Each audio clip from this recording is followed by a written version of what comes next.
านได้สละออกไปทุสานำเอาเอกราชมาให้ศาลและประชาชนหอมดอกบัวแดงองค์ชายของชาติลาวท่านนี้บอกเคยท้อถอยเด็ดเดี่ยวสู้สน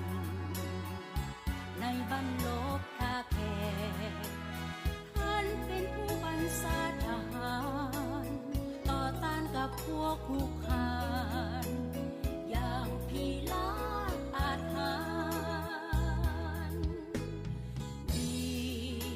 รกรรมขององค์ชายแดงแดนแห่งวีรช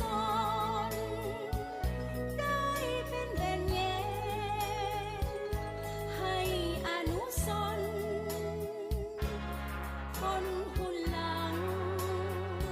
เป็นพลังอันยิ่งใหญ่เพื่อสร้างชาติให้สิวิไลพร้อมก้าวเดินไปสู่สังคมนิยม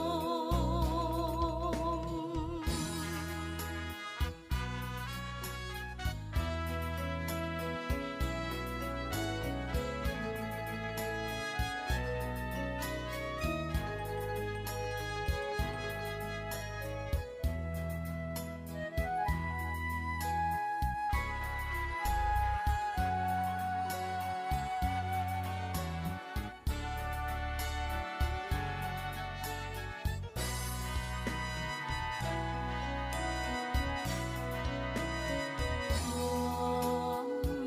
ดอกบัวแดงองค์ชายของชาติลาวท่านนี้บอกเคย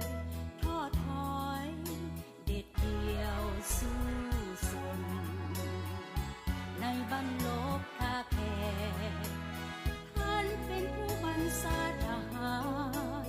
ต่อต้านกับพวกคุกคานอย่างพีลาอาถรรพ์วีรกรรมขององค์ชายแดงแดนแห่